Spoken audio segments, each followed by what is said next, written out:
mainly what I'm going to focus on is that which was the main computation or the contemporary of Patanjali's Yoga Sutras, which is called Yogacharya, the third school. Now, Yogacharya, literally, if you translate that word, Sanskrit word, Yoga Achara. So it is very similar to our first sutra of Patanjali, Atha Yoga Anushasanam. So what was that translation? Now begins the discipline of yoga. So this is same like that, yoga discipline, the discipline of yoga. Except that in Anushasanam, he said that this is not just my teaching, this has come from the tradition. So that is why the status given to Yoga Sutra is that it is considered one of the, in line with the Vedic thing, one of the 6 Indian Vedic schools. Because he said, he didn't say it's just my finding, he said that this is from the tradition. But anyway, Yoga Achara, Yogacharya, that is where the name has come from. Now, we may think that this is the school, what does it have? Does it have like the pranayama? Does it have, the practices and all different yoga practices?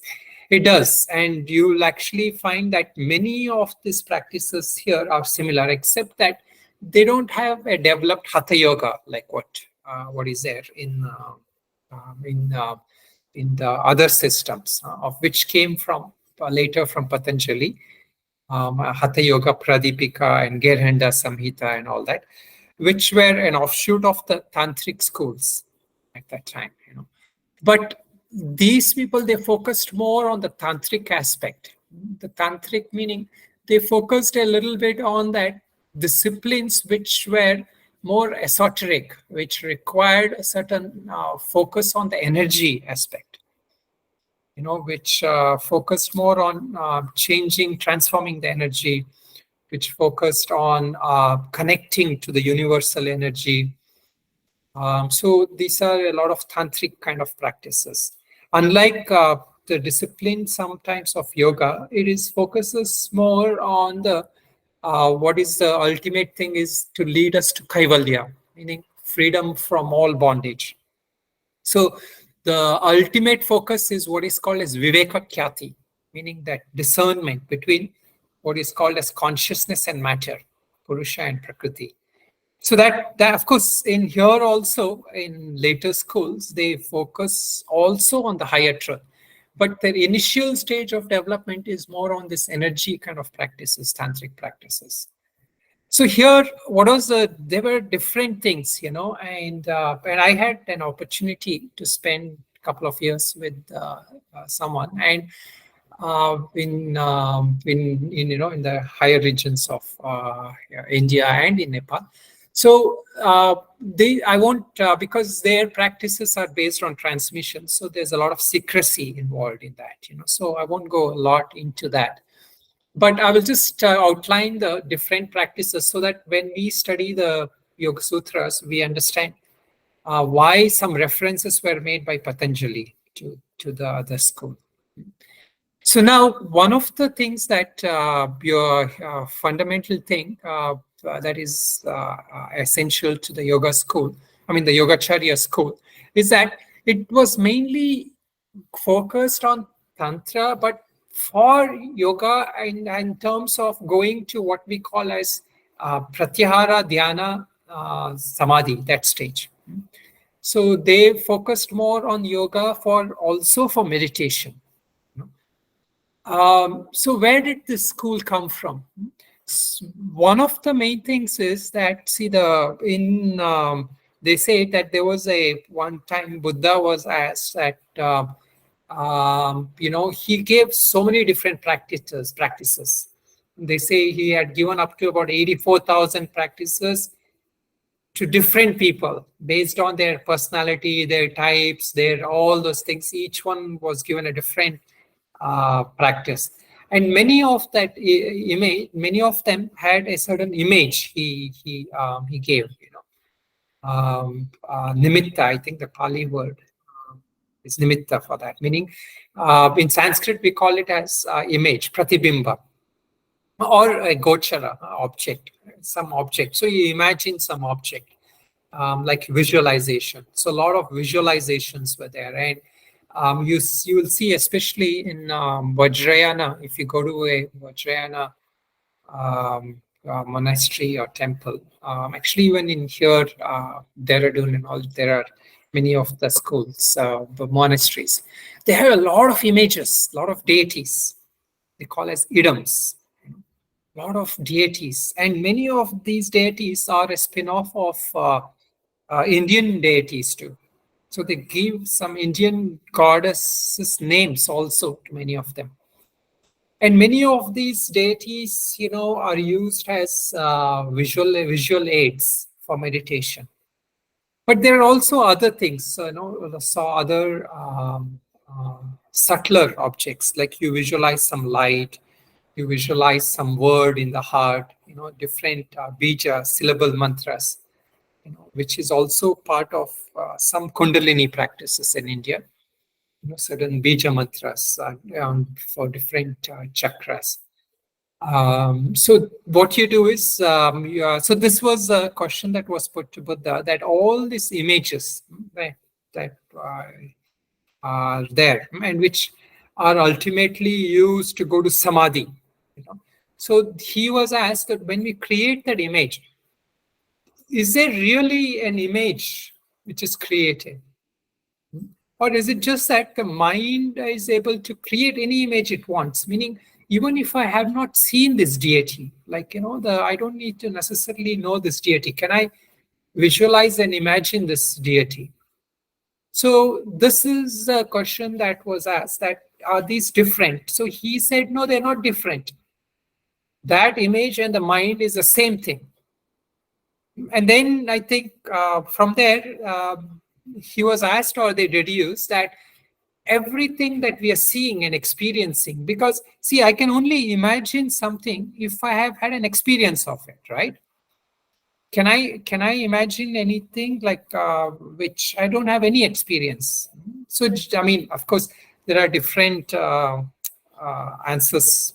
Some people say yes, you can imagine things you haven't experienced, but even that is based on some things put together.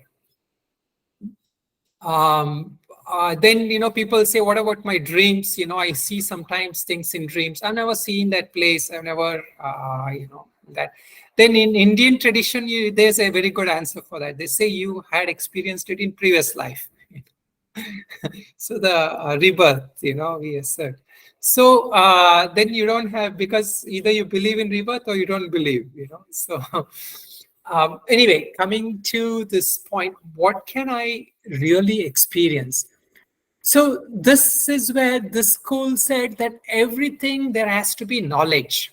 That knowledge is something that Vijnana is that knower creates that thing that is known.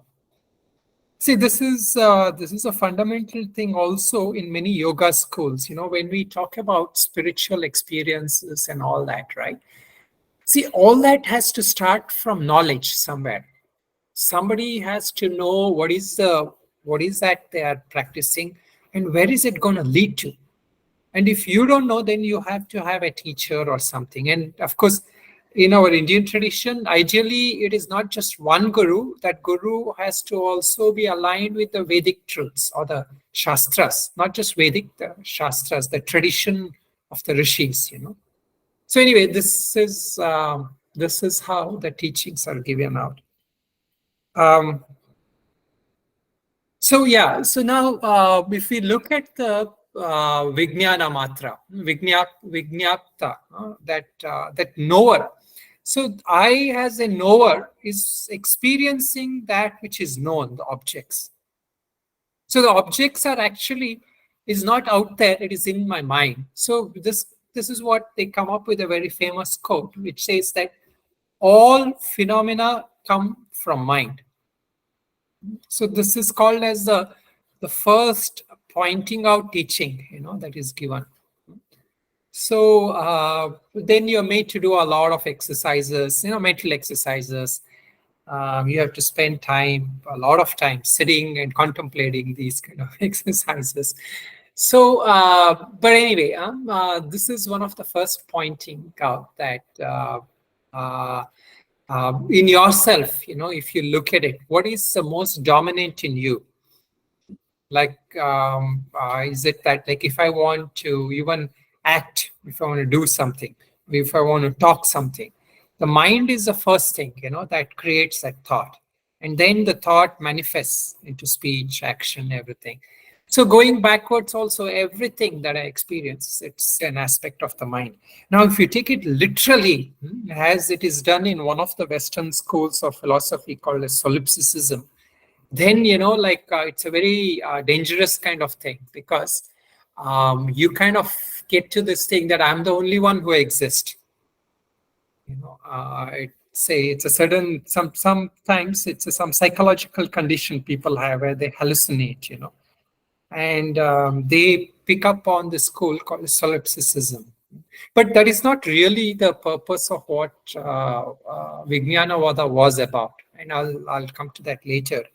Because later Vijnanavada, if you really look at it, it is very similar to Vedanta. There is what is called as Yogacharya Madhyamika, which is more popularly known as the Shentong school, Shentong and Rantong school. So those schools, what they spoke about is more in line with Vedanta, where it is not just that the mind is everything. It is that everything is experienced by consciousness alone, meaning there is only consciousness. Like what we talk about in Vedanta, the consciousness is a substratum. So instead of saying there's nothing in Vedantic ways, it is called as not shunya but purna, meaning it's complete. Everything is that substratum of that one consciousness. But problem is, like, when you say there is something, then you tend to objectify it. How does this thing look? Then they come into slowly into think that, okay, this is like a god, it has a form, and he or she is sitting there. So all this, then it goes more into the religious route. So to stop that, they came up with this thing, there's nothing. So now, when we really look at Vijnan, what is the thing is, they break down the consciousness, into 8 things. So they say that what we are conscious of, can be broken into 8 things. What are these 8 things? 8 consciousness, they call. So they, instead of saying that there is one essential consciousness that manifests into different things, as it is in most Indian schools, here what they're saying is the consciousness is broken down. So this is very scientific, actually, where they say that if you look at consciousness, there is the sense consciousness, a 5 sense consciousness, the eyes, ears, taste, touch, smell, and all that.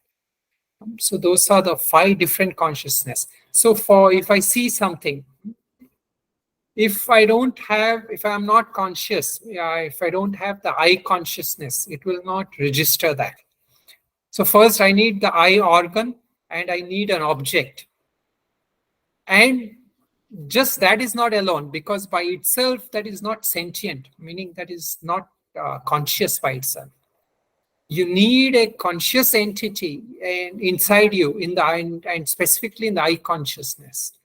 And that is what is one of the 5 sense consciousness. I mean, like that 5 sense consciousness is there.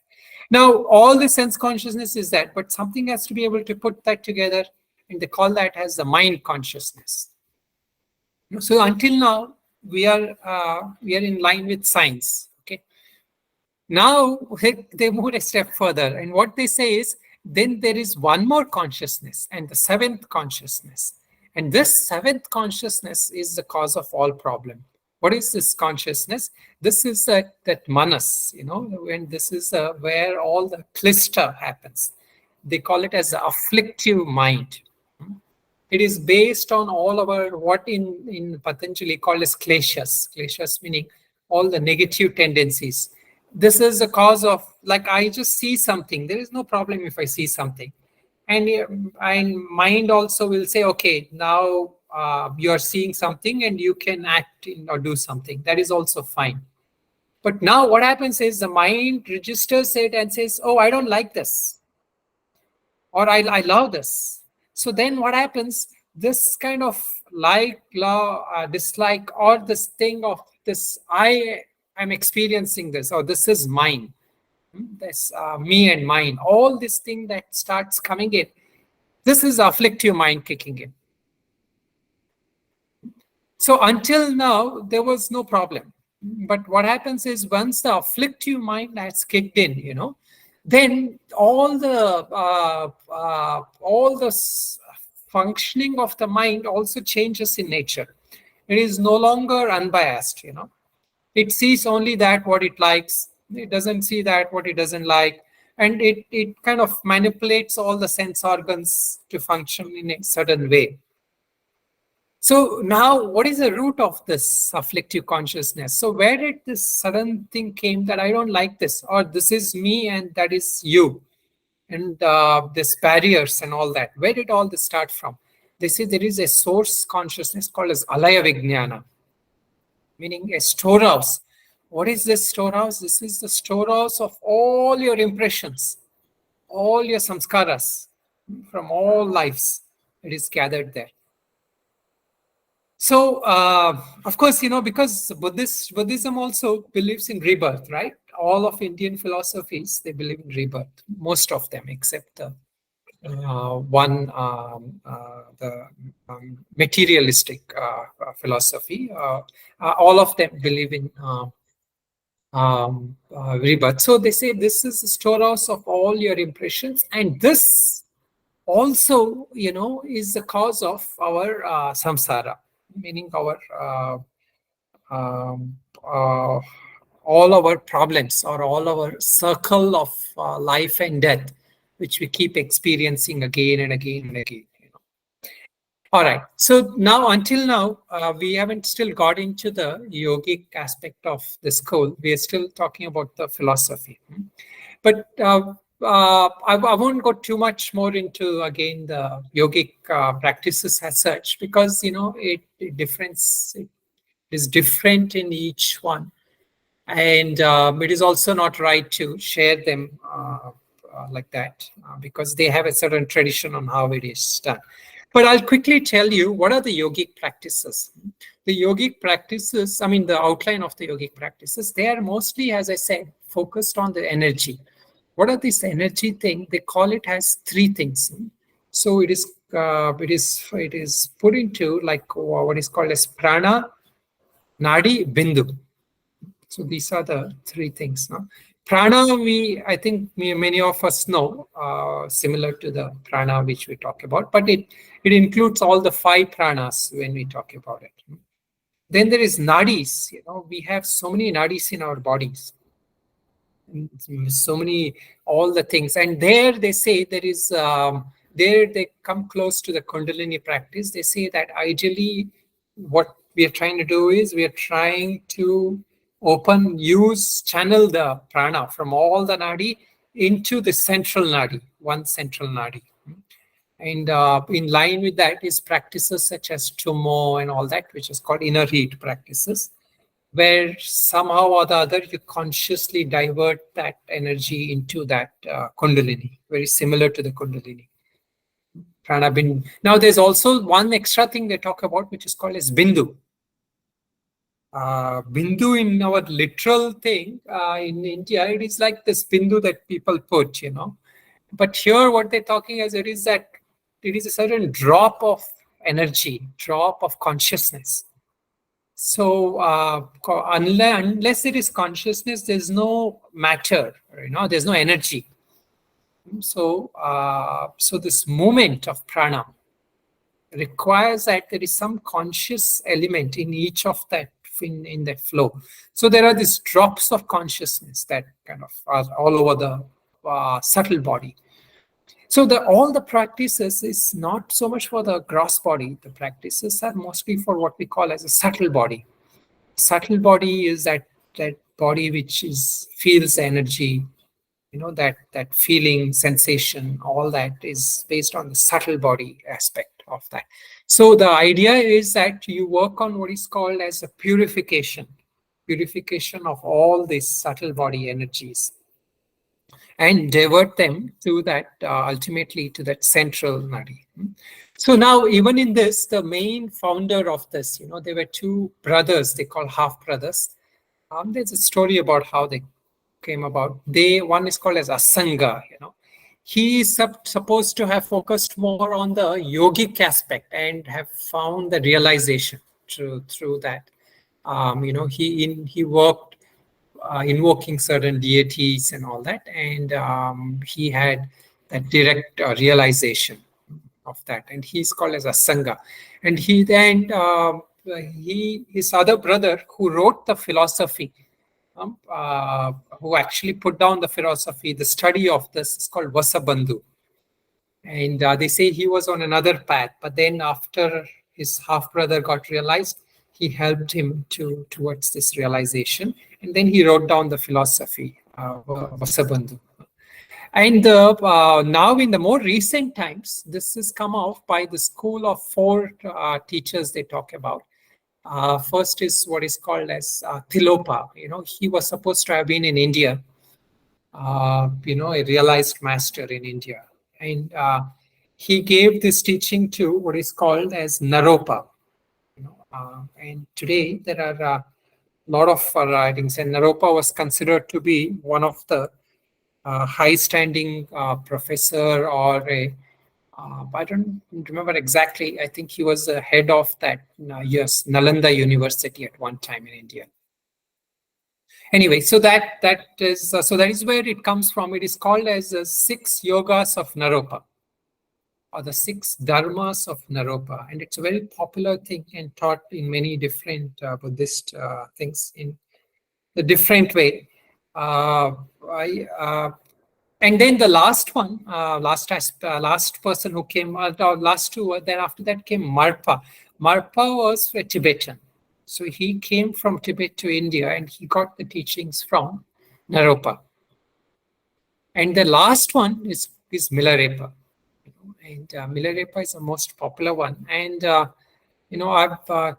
I've mentioned a couple of times in my classes about him. His story is very inspiring.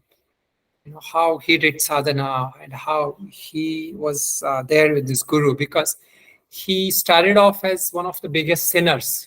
He had learned black magic, and and he had killed a lot of people.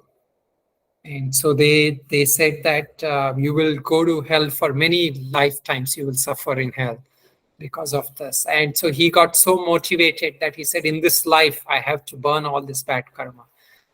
And ended up, he became one of the most realized masters. And so that is a tradition there, So this teachings comes from what is called as the 6 yogas of Naropa. And what are the 6 yogas? It includes a lot of things. One of them is similar to the breathing, pranayama, some pranayamic kind of practices. Then there are other practices such as subtle body practices, but then they also have what is called as dream yoga practices, and this is where today a lot of scientists are also doing research on it, on what is called as lucid dreaming, learning how to do lucid dreaming. And I remember that I was in this Tibetan monastery many years back, and night times they will come and hit the gong, meaning you're supposed to get up and do that, try to remember to do the lucid practices. Middle of the night, couple of times. So if you try to do, you should only do on those days where you don't mind not getting proper sleep. So anyway, so there are those practices there. And similarly, there are other practices called as Bardo and all that, which actually complements yoga in very way, because in a lot of our yogic teachings, it's not that profound, that detailedly explained. Although it is mentioned in many of the Upanishads and all, they mentioned the transition of a jiva, of someone who has died. What is a transition? But here they mention more specifically. So anyway, now coming back to, I'm just going to try to wind up in that. What does all this mean to us from a Yoga Sutras perspective, or practitioners of yoga. So one of the main things is philosophically what yoga is trying to bring us to is this aspect of the ultimate reality, which is called as kaivalya. And this kaivalya is actually in one way put in that second sutra as chitta-vritti nirodha. I mean, after that is tada drishtu swarupa avasthanam. That is when kaivalya is there. But the precursor to that is this chitta-vritti nirodha. And this nirodha, in a way, is very similar to what Buddha used as nirvana, cessation of all things, where that ultimate peace that Buddha talked about comes from all the cessation of this samskaras or negative tendencies which we have. So now, in the practice of yoga, what we are taught according to Patanjali, it's that it's taught for different people at different levels. If they are a very high level, then they can directly focus on this aspect of kaivalya, meaning differentiating consciousness from nature.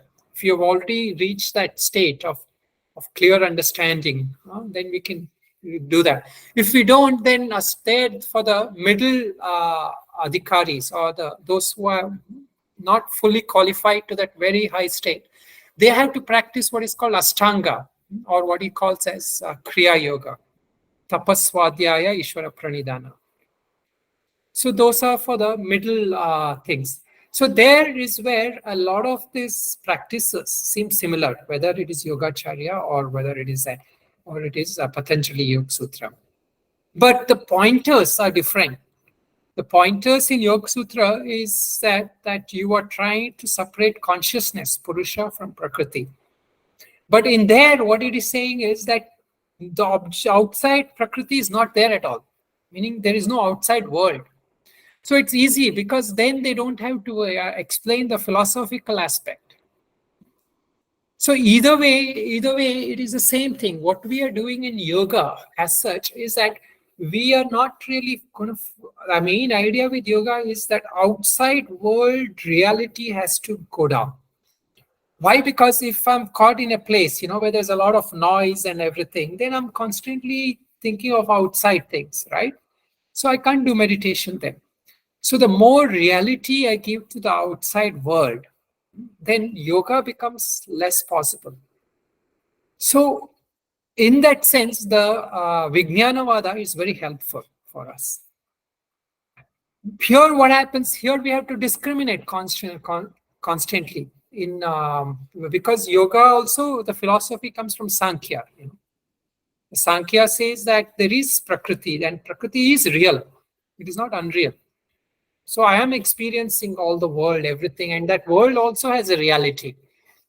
So this constant tussle, between Purusha and Prakriti will go on. So here, in that sense, the Yogacharya approach is lot because all appearances, they are nothing but appearances.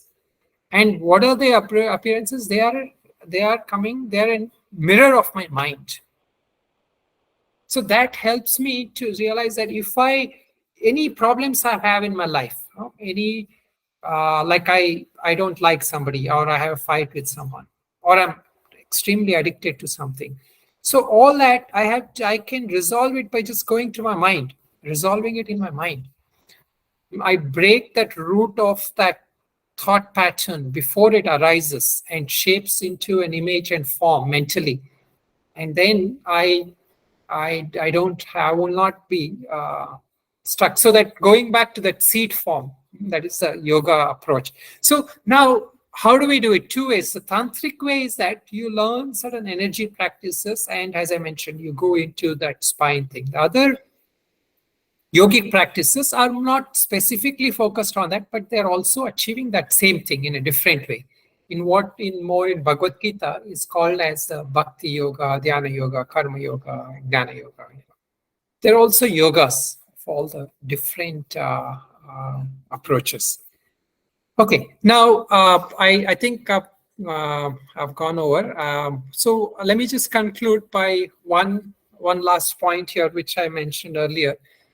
So the ultimate nature of yoga, in whichever way, right, and in Yogacharya school, is that what we are trying to come to is a source of consciousness.